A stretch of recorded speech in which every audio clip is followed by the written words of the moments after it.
Kami sampaikan kepada Bapak Sutoro Eko terkait dengan nanti Bapak bisa menjelaskan tadi pertanyaan yang ditujukan dan yang tadi saya sudah sampaikan.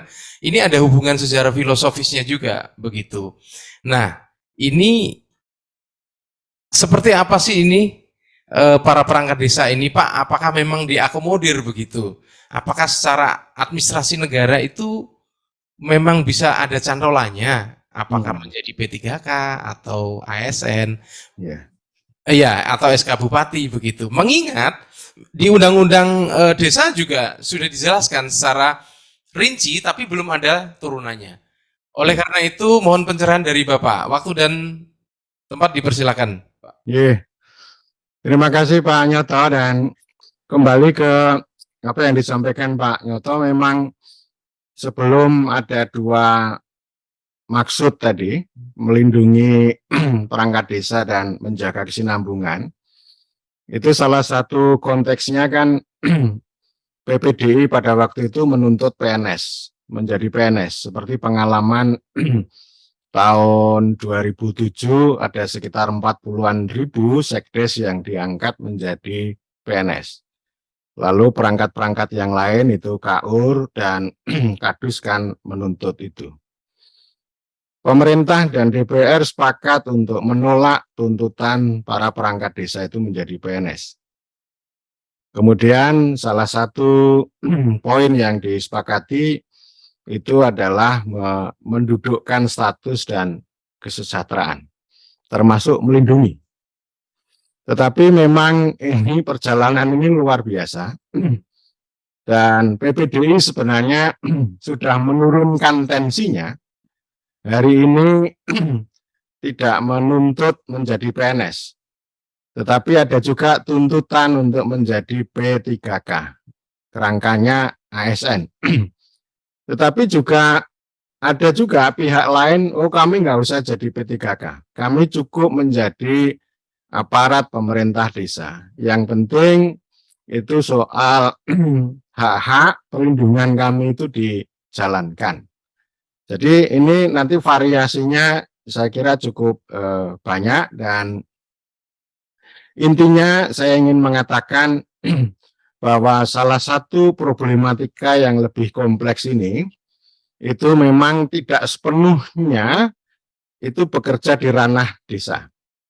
Ya memang ada kasus ya, mohon maaf kalau kepala desa yang terlalu berani, terlalu nekat, tetapi tidak tahu langsung ngambil keputusan.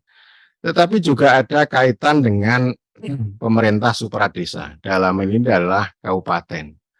Tadi yang disampaikan PPDI dari dinas tadi ya, soal omongan dinas tadi, itu kan memberikan contoh di mana supradesa ini tidak memberikan perlindungan kepada perangkat desa. Termasuk yang terjadi di Aceh itu sama sekali tidak ada perlindungan. Kalau Gorontalo juga demikian, ini kan sudah salah kaprah. Kalau pemerintah daerah justru yang mengambil keputusan untuk memberhentikan perangkat desa. Ini sudah menyalahi undang-undang, dan karena itu bisa di PT-UN-kan pada ini yang menjadi tergugat adalah pemerintah daerah. Jadi kalau misalnya hari ini teman-teman menuntut supaya perangkat desa itu diusulkan oleh kepala desa lalu diangkat oleh bupati, itu bisa menambah masalah yang lebih pelik lagi. Ya, dan itu saya kira juga terkait dengan mengapa pemerintahan dan DPR pada waktu itu tidak menyetujui, tidak mengabulkan tuntutan perangkat desa menjadi PNS. Karena perangkat desa ini khas. Ini pemerintahan desa ini sangat berbeda dengan struktur yang di atasnya. Jadi lokalitasnya itu, kearifan lokal, kepamungan itu lebih utama daripada sisi administrasi. Bobot administrasinya itu ya lebih kecil dibandingkan dengan bobot ini ya, konteks lokalnya. Kalau bobot administrasinya lebih banyak ya tentu akan berbeda ya situasinya ya. Karena ini kan soal kedudukan desa ini kita harus clear. Nah karena itu ini kan penting untuk maksud saya yang pengalaman campur tangan pemerintah daerah itu bisa kita atasi. Ada juga yang pengalaman desa perlu diatasi, pengalaman campur tangan daerah juga perlu diatasi. Artinya memang gagasan mengenai ini ya, pengangkatan bupati itu bisa menjadi keliru. Itu artinya menarik pemerintahan desa itu ke dalam pemerintahan daerah. Itu sudah posisi yang sangat keliru. Karena itu jangan sampai malah justru mengusulkan diangkat oleh bupati.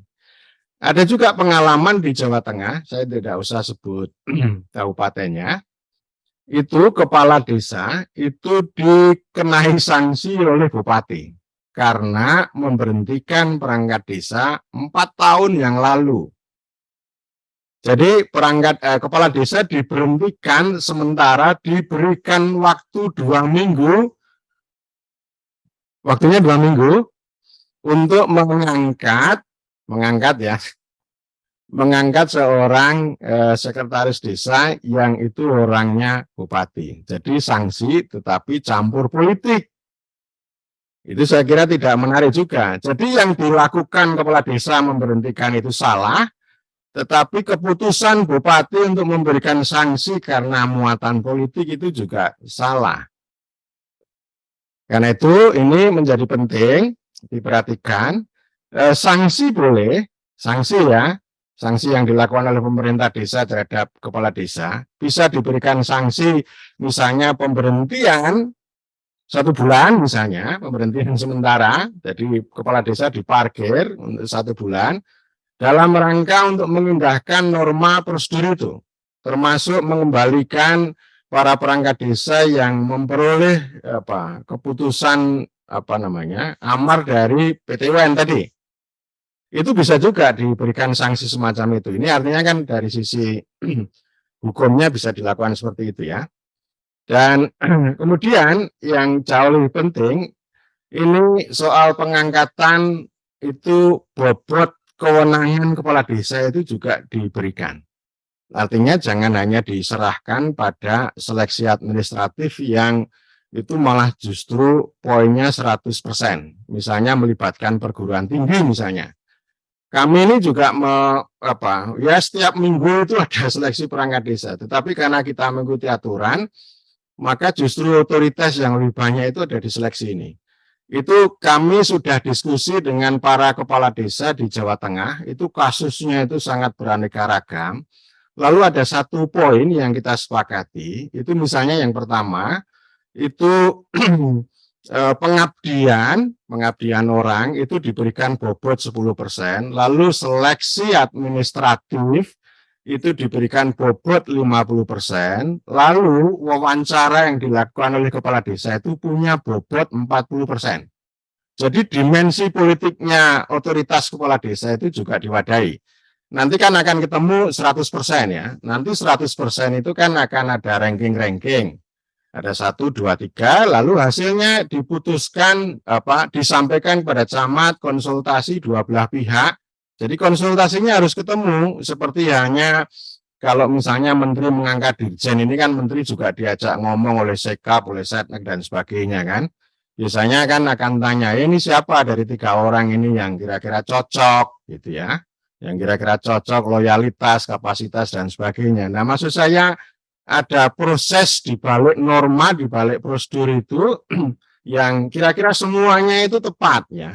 Otoritas kepala desa juga dapat, konsultasi camat juga dapat, pengabdian juga dapat, lalu kompetensi secara akademik administratif juga dapat.